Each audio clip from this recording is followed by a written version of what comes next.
Blevins, and welcome to Mysteries and Histories. In this video here, what we're going to do is we're going to analyze the Mary Moorman photo in the JFK assassination. Now, for a long time, people claimed that, well, the gunmen are not there. There wasn't an original photo. Someone's either added to it, or when I colorized it, I put them in there, or someone else put them in there. So what we're going to do is we're going to actually look at the original black and whites, the images of the Moorman photo, and then I'm going to explain why I colorize it so we can bring out the more details. So first thing we're going to do is we're going to pull up this image here. This is the Mary Moorman photo. They took this photo first before they actually made a copy of the photo.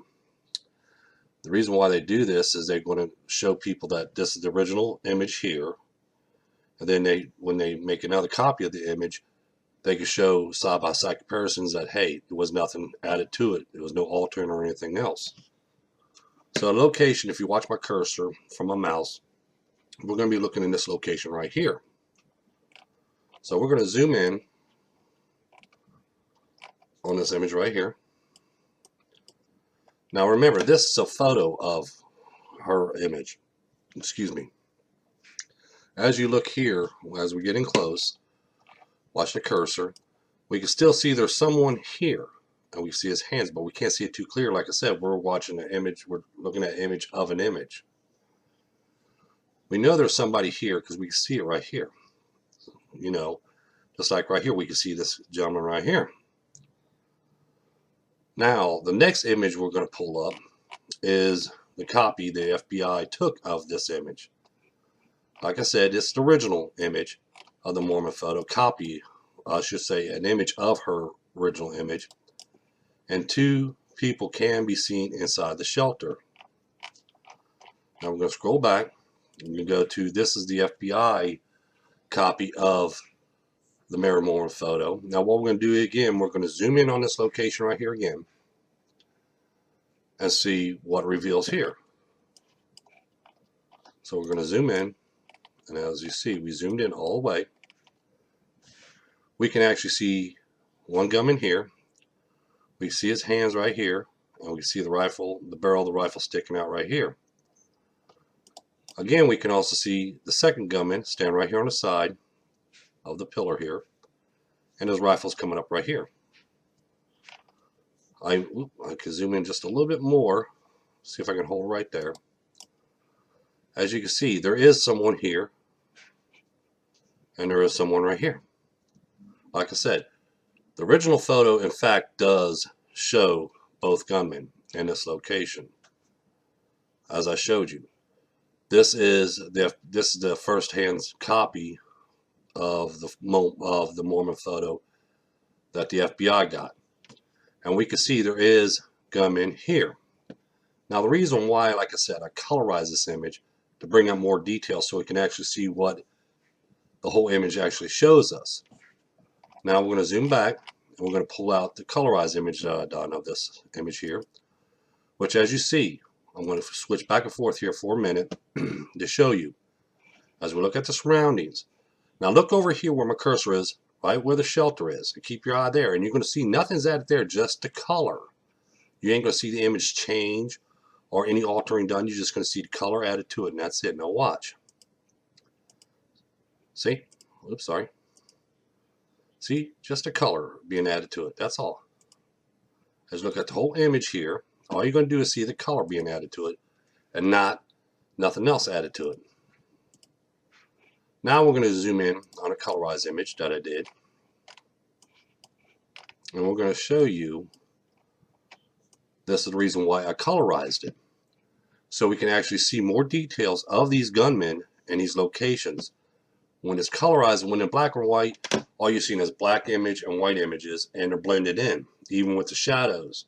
But when it's colorized, we can separate the shadows and everything else.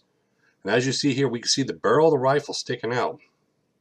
We can see the gunman's hands. We can see the gunman's face. We can see his eyes and his nose, even his ear right here, just like this gunman here. We can see the barrel of the rifle sticking up right here. You can see his face, see his arm, you see his hair receding back.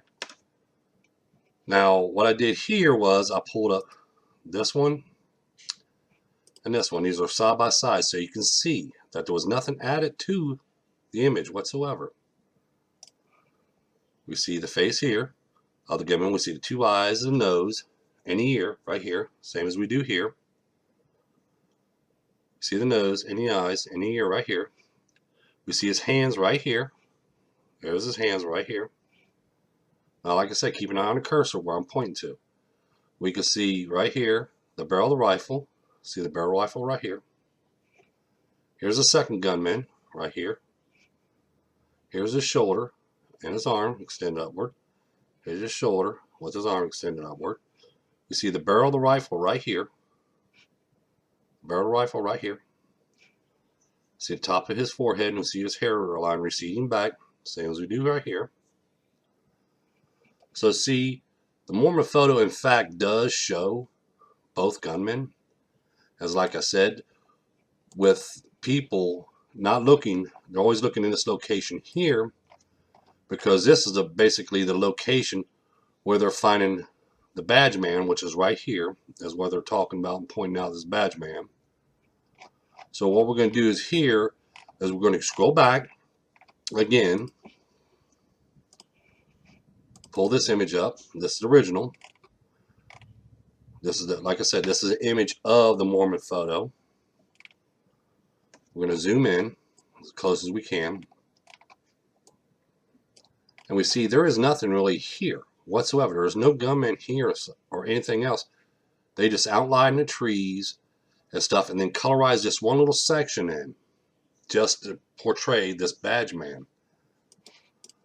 But in the Moorman photo, we can see both one gunman here and one gunman here because it's more solid.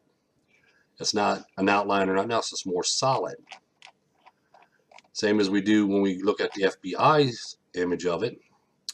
Now, like I said, this is the original image, an image of the original photo of the Moorman photo. This is the FBI's copy of the Moorman photo. We're going to go ahead again, zoom in. And as you see here, whether it's this location here, excuse me, it wasn't over here, it was over here. This is the location they claim is the badge man. Well, you don't see, there is no badge man there. There's none whatsoever. There's just outlines of the picket fence right here. Well, the picket fence comes down here.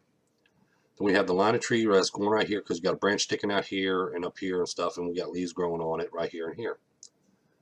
All they did was colorize this in right here, outlined it, colorize it in, and say this is the badge man right here.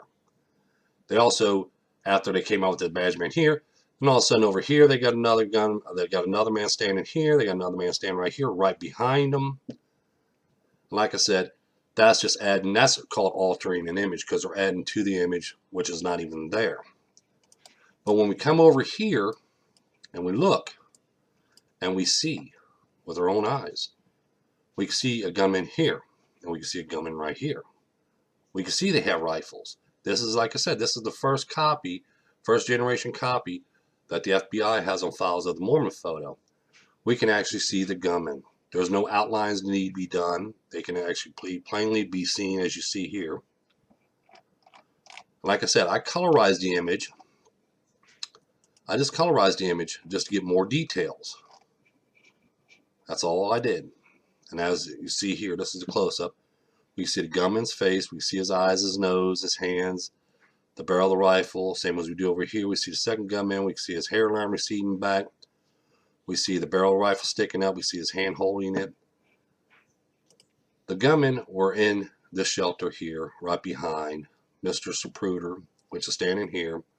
Mrs. Setzman standing behind Mr. Zapruder, holding him. Supposedly holding him, but we'll go into more details and I'll show you more as we go along in other videos.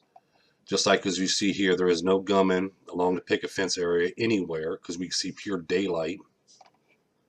Same as is in the original one. There's nobody here. It's just daylight behind the trees. This is all it is. That's all we've seen is trees. The gunmen are in the Moorman photo. Like I said, right here I just showed you an image of Mary Moorman's photo that they took, the FBI took, and then a copy. This is the copy of the Moorman photo the FBI has on file.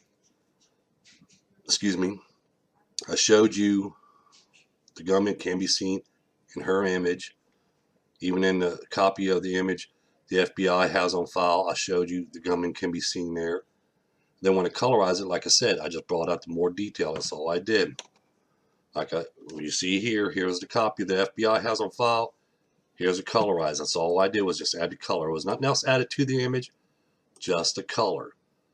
Mary Moorman, in fact, did take an image, not only of JFK's head exploding, but she also took image of the gunman that took the fatal headshot to JFK, and she also took an image of the gunman that was coming around the side to take the shot to Governor Connally. I'm going to zoom back in here again. And as you see here, this is the gunman that took the shot, the fatal headshot to JFK. This gunman here took the shot to Governor Connally as he was turning to his left. I could prove this by the Nix film and the Zapruder film, which we're going to make videos on that. And I'm going to show you the shots. I'm going to do the close-ups and everything like I'm doing here, analyzing it with you, showing you where these gunmen are. And we're going to show more evidence on this case as we go along. But here we go. Analyzing the Mary Moorman photo. Thank you, and please subscribe, and please like the video so we can keep on going. Thank you.